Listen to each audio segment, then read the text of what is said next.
রমজানে মাঝে মাঝে তারাবির নামাজ ছুটে যায়। যদি আমার তারাবির নামাজ ছুটে যায়, এতে কি আমার রোজা আদায় হবে বা রোজার পূর্ণতাতে কোনো সমস্যা হবে কিনা? ভাইরা আমার, রমজান মাসে তারাবির নামাজ না পড়লে আমরা অনেকে মনে করি যে তার রোজাতে বোধহয় অসুবিধা হবে। এটা সম্পূর্ণ ভুল ধারণা। তারাবি একটা ইবাদত, রমজানের রোজাটা আরেকটা ইবাদত। যেহেতু তারাবি না পড়লেও রমজানের রোজা হয়ে যায়, তাহলে তারাবি পড়ার কি আর দরকার আছে? কেন? রোজা তো হয়ে যাবে। আলাদা ইবাদত। রোজা রাখা একটা ইবাদত, তারাবি পড়াটা আরেকটা ইবাদত। নবী করিম সাল্লাল্লাহু আলাইহি সাল্লাম একই হাদিসে দুটি কথা বলেছেন, মান কামা রমাদানা ঈমানান ওয়া ইহতিসাবান গুফিরা লাহু মা তাকাদ্দামা মিন যামবি। একই হাদিসে বলেছেন, মান সামা রমাদানা ঈমানান ওয়া ইহতিসাবান গুফিরা লাহু মা তাকাদ্দামা মিন যামবি।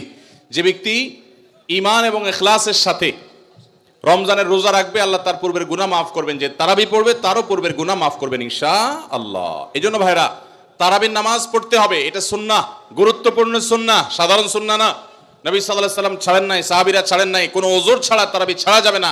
জামাত ছুটে গেলে একা একা হইলেও পড়বেন, কিন্তু কোনো কারণে পড়তেই পারলেন না, সফরে আছেন, ট্রাভেলে আছেন, বাসে ছিলেন, ট্রেনে ছিলেন, নাইটে সফর করেছেন, তারাবি পড়তেই পারেন নাই, ইনশাআল্লাহ আপনার রোজা হয়ে যাবে। তাই বলে তারাবিকে অনেকে অবহেলা করেন আজকাল, যেটা তো সুন্নাত, না পড়লেই কি। এই অবহেলাটা আরেকটা দোষের। তাহলে আমাদের মধ্যে দুইটাই সীমা লঙ্ঘন। কেউ মনে করেন তারাবি না পড়লে রোজাই হবে না, এটা হলো বাড়াবাড়ি।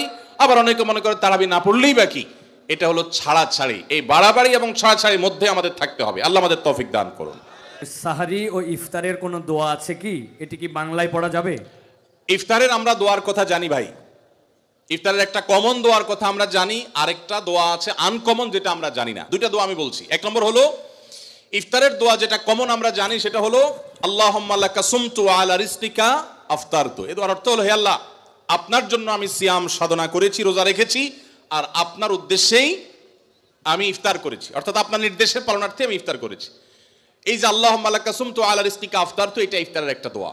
আরেকটা দোয়া হলো যাহাবা যামা ওয়াবতাল্লাতিল উরুক ওয়া সাবাতাল আজরু ইনশাআল্লাহ। অনেকে এটা জানেন মাশাআল্লাহ।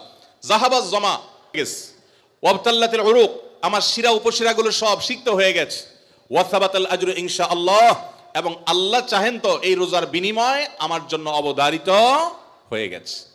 এই যে দোয়া ইফতারের, এটা কি ইফতারের আগে করবেন না মাঝখানে করবেন না শেষে করবেন?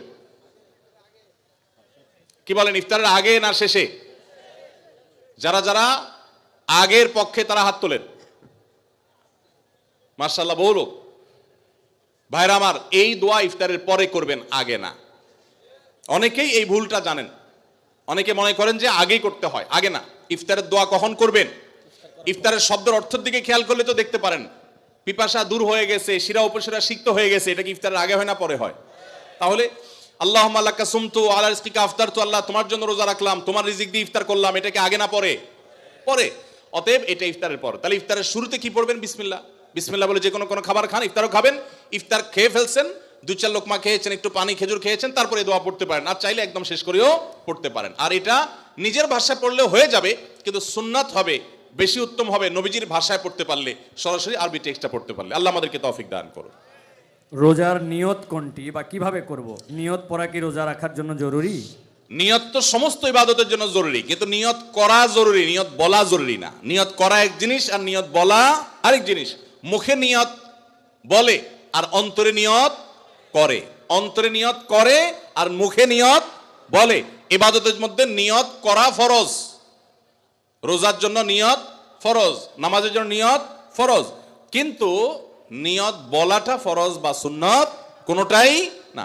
আমরা যে রোজার নিয়ত শুনছি, নাওয়াইতু আন আসুমা গাদান, আছে না? বিভিন্ন আপনার ক্যালেন্ডারেও লেখা থাকে, ভিত্তিহীন। নবী করিম সাল্লাল্লাহু আলাইহি সাল্লামের কোন জয়ীফ জাল হাদিসেও এরকম রোজার কোন নিয়তের কথা কোথাও বর্ণিত হয় নাই। ইসলামের নামে নকল আমল করলে সব হবে না গুনাহ হবে? খবরদার। এই জন্য আমরা মেহেরবানি করে, আমি কি জন্য ভোর রাতে উঠছি? সারি খেতে উঠছি। সারি খেতে উঠছি মানে কালকে রোজা রাখবো, এটাই তো আমার নিয়ত। মনের ইচ্ছা আছে, ইন্টেনশন আছে, এটাই নিয়ত। মুখে আলাদা নিয়তের উচ্চারণ দরকার নাই। একজন রোজাদারের জন্য রমজানের প্রতিটি দিনের আমলের রুটিন কি হবে? কিভাবে সে তার রোজা কাটাবে? মাশাআল্লাহ, আমাদের একটা নতুন বই বের হয়েছে এবার, সেটা হলো মাহে রমাদানের 27 আমল। এই যে বইটা একটা হাতের সামনেও আছে, মাশাআল্লাহ। এটা মূলত আমাদের একটা বক্তব্যের নির্যাস। এর আগে সোনাইমুড়িতে একটা বক্তব্যে আমরা মাহে রমজানের উপরে একটা গবেষণা করে 27টা আমল কোরআনের আলোকে বের করেছি, সেটা উপস্থাপন করেছি, পরে এটাকে বই আকারে আনা হয়েছে। এখানে রমজানে আপনি কি কি করবেন তার সবগুলোর তালিকা দেওয়া আছে। অতএব এটার আলোকে আপনি আমল করতে পারেন, চাইলে ভিডিও বক্তব্যটা শুনে নিতে পারেন। একবার সকাল থেকে রাত পর্যন্ত একটা সুনির্দিষ্ট রুটিনের মধ্য দিয়ে কাটাবেন, আর কিচ্ছু করতে পারেন না পারেন, শুধু একটা কথা বলে যাই, রমজান মাসে ফরজ রোজা রেখে অন্তত কোন প্রকার হারাম কাজ, গুনাহের কাজ করবেন না। বাস এটুকু যদি করতে পারেন ইনশাল্লাহ আপনার রমজান সাকসেস। চেষ্টা করা যাবে না ইনশাল্লাহ? একটা কাজ যদি করতে পারেন আপনার রমজান ইনশাল্লাহ সফল। সেটা হলো ফরজ রোজা রাখলেন, 5 ওয়াক্ত নামাজ তো ফরজ পড়বেনই, ফরজ কাজগুলো করলেন আর গুনাহ থেকে বেঁচে থাকলেন। কোনো হারাম কাজ করলেন না, ঝগড়াঝাটি করলেন না, মিথ্যা বললেন না, চগলখড়ি করলেন না, গীবত করলেন না, কাউকে ঠকাইলেন না, 2 নম্বর কাজ করলেন না। এই গুনাহমুক্ত যদি রমজান কাটাইতে পারেন আপনার রমাদান সাধনার সার্থক ইনশাআল্লাহ। আল্লাহ তৌফিক দান করুন। রমাদানে কখন দোয়া করলে দোয়া কবুল হয়? রমাদানে কি দোয়া কবুলের আলাদা কোনো সময় আছে কিনা? রমাদানে কখন দোয়া করলে দোয়া কবুল হয় ভাইরা? নবী সাল্লাল্লাহু আলাইহি সাল্লাম বলেছেন, সালাতুন লা তুরাদ্দু দাওয়াতুহুম, 3 ব্যক্তির দোয়া ফেরত দেওয়া হয় না। এর ভিতরে এক ব্যক্তি হলেন ওই ব্যক্তি যেই ব্যক্তিকে আল্লাহ তাআলা রোজা রাখার তৌফিক দিয়েছেন। আস-সাইমু হাত্তা ইফতির, ইফতার আগ পর্যন্ত রোজাদারের দোয়া কবুল হয়। কিন্তু স্পেশালি ইফতারের আগের টাইমটা দোয়া কবুল হয়, যে টাইমে আমরা ছোলা মুড়ি মিশানোতে ব্যস্ত থাকি, ওই টাইমটাতে দোয়া কবুল হয়। এই জন্য ছোলা মুড়ি যা মেশানো দরকার আগে আগে মিশায়া সূর্য ডুবার আগে 10-15টা মিনিট মনোযোগ দিয়ে দোয়া করবেন ইনশাআল্লাহ। রমাদানে কিভাবে আল্লাহর কাছ থেকে ক্ষমা পাবো? গুনাহ মাফের সবচেয়ে বড় মাধ্যম কি?